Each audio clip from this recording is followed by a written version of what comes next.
എല്ലാവർക്കും സ്ട്രോബെറി ചാനലിൻ്റെ ക്രിസ്മസ് സീരീസിലേക്ക് സ്വാഗതം. ക്രിസ്മസിന് ഇനി ഒരു മാസം കൂടി. പലരും ഒരുക്കങ്ങൾ തുടങ്ങിക്കഴിഞ്ഞു. ക്രിസ്മസ് എന്ന് കേൾക്കുമ്പോൾ തന്നെ നമ്മുടെ മനസ്സിലേക്ക് ഓടി വരുന്നത് ക്രിസ്മസ് കേക്കും വൈനുമാണ്. ഇവ രണ്ടിനുമുള്ള ഒരുക്കങ്ങൾ ക്രിസ്മസിന് ഒരു മാസം മുന്നേ തുടങ്ങിയാൽ നല്ല ടേസ്റ്റി ആയിട്ടുള്ള ഫ്രൂട്ട് കേക്കും വൈനും ക്രിസ്മസ് ടൈമിൽ വീട്ടിൽ തന്നെ റെഡിയാക്കാം. ഫ്രൂട്ട് കേക്കിനായുള്ള ഡ്രൈ ഫ്രൂട്ട് സോക്കിംഗ് ആണ് ഞാൻ ഇന്നിവിടെ ചെയ്യുന്നത്. കേക്ക് മിക്സിങ്ങിൻ്റെ ആൽക്കഹോളിക് വെർഷനാണ് ഇന്ന് ചെയ്യുന്നത്. നോൺ ആൽക്കഹോളിക് വെർഷൻ വേറൊരു വീഡിയോയിൽ ചെയ്യുന്നതാണ്. നിങ്ങളുടെ കയ്യിലുള്ള ഏത് ഡ്രൈ ഫ്രൂട്ട് വേണമെങ്കിലും നിങ്ങൾക്ക് സോക്ക് ചെയ്യാവുന്നതാണ്. അതിന് യാതൊരു റെസ്ട്രിക്ഷൻസും ഇല്ല. ഏതളവിൽ വേണമെങ്കിലും എടുക്കാം. ഞാനിവിടെ 7 ഡ്രൈ ഫ്രൂട്ട്സ് മാത്രമാണ് സോക്ക് ചെയ്യുന്നത്.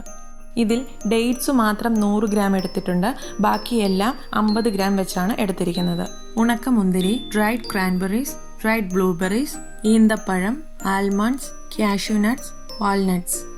ഒരു ഫ്രൂട്ട് കേക്കിന് എത്ര അളവ് ഫ്ലോർ ആണോ നമ്മൾ യൂസ് ചെയ്യുന്നത് അതിൻ്റെ ഇരട്ടി അളവ് ഡ്രൈ ഫ്രൂട്ട്സ് ആണ് ചേർക്കേണ്ടത്. ഈ അളവിലെടുക്കുമ്പോൾ കേക്ക് ബേക്ക് ചെയ്യാൻ 2 മണിക്കൂർ വരെ എടുക്കും. നിങ്ങൾക്കത് താല്പര്യമില്ലെങ്കിൽ ഫ്ലോറിൻ്റെ സെയിം അളവിൽ തന്നെ ഫ്രൂട്ട്സും എടുക്കാവുന്നതാണ്. ഇതിൽ വലിയ സൈസിലുള്ള ഈ നട്ട്സ് എല്ലാം ചെറിയ സൈസിൽ കട്ട് ചെയ്തെടുക്കേണ്ടതാണ്. ടൂട്ടി ഫ്രൂട്ടി യൂസ് ചെയ്യുവാണെങ്കിൽ ഇത് നല്ല കളർഫുൾ ആവും. എനിക്കിവിടെ കിട്ടാത്തത് കൊണ്ടാണ് ഞാൻ ഉപയോഗിക്കാത്തത്.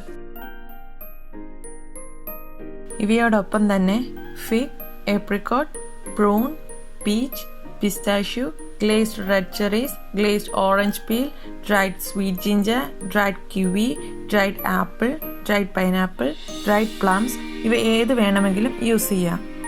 വലിയ സൈസിലുള്ളതെല്ലാം ചെറുതായി കട്ട് ചെയ്ത് വേണം സോക്ക് ചെയ്യാൻ.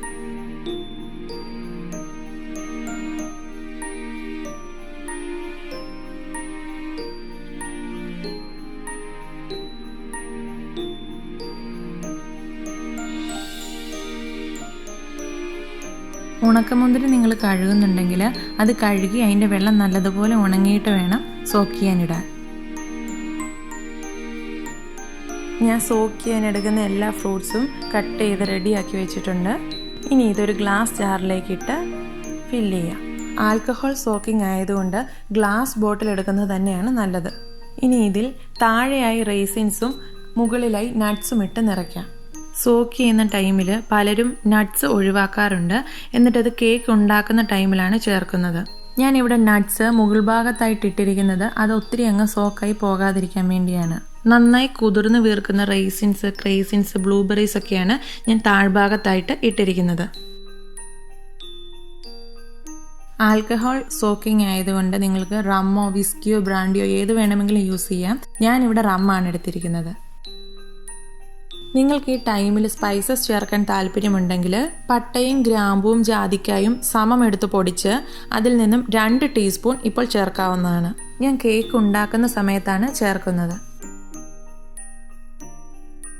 ഡേറ്റ്സിൻ്റെ മുകളിൽ വന്ന് നിൽക്കുന്ന ലെവലിലാണ് റമ്മ ഫില്ല് ചെയ്തിരിക്കുന്നത്. ഇതിന് നന്നായി അടച്ചു വയ്ക്കാം. ഇതിനി എല്ലാ ദിവസവും ഏതേലും ഒരു സമയത്ത് ഒന്ന് കുലുക്കി കൊടുക്കുകയോ അല്ലെങ്കിൽ ഇതുപോലെ ഒന്ന് വട്ടത്തിൽ ചുറ്റിച്ച് ആൽക്കഹോൾ എല്ലാ വശങ്ങളിലും എത്തുന്ന രീതിയിലൊന്ന് മിക്സ് ചെയ്യേണ്ടതാണ്.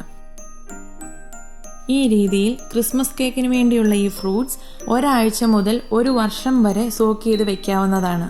ഏറ്റവും കുറഞ്ഞത് 1 ആഴ്ചയെങ്കിലും വയ്ക്കണം. ഇതിപ്പോൾ സോക്ക് ചെയ്യാൻ വെച്ചിട്ട് 10 ദിവസം കഴിഞ്ഞിട്ടുണ്ട്. അടിഭാഗത്തിട്ടിരുന്ന ഡ്രൈ ഫ്രൂട്ട്സ് എല്ലാം നന്നായി സ്വെല്ല് ചെയ്ത് വന്നിട്ടുണ്ട്. ഇതിനെ എല്ലാ ദിവസവും ഇതുപോലെ മിക്സ് ചെയ്ത് കൊടുത്തുകൊണ്ടിരിക്കണം. അപ്പോൾ നിങ്ങൾ എല്ലാവരും ഡ്രൈ ഫ്രൂട്ട്സ് സോക്ക് ചെയ്ത് വെച്ചോളൂ. ഫ്രൂട്ട് കേക്കിൻ്റെ റെസിപ്പി ഡിസംബർ 15 മുന്നേ അപ്ലോഡ് ചെയ്യുന്നതായിരിക്കും. നിങ്ങൾ ഈ ചാനൽ ആദ്യമായാണ് കാണുന്നതെങ്കിൽ ഒന്ന് സബ്സ്ക്രൈബ് ചെയ്യണേ.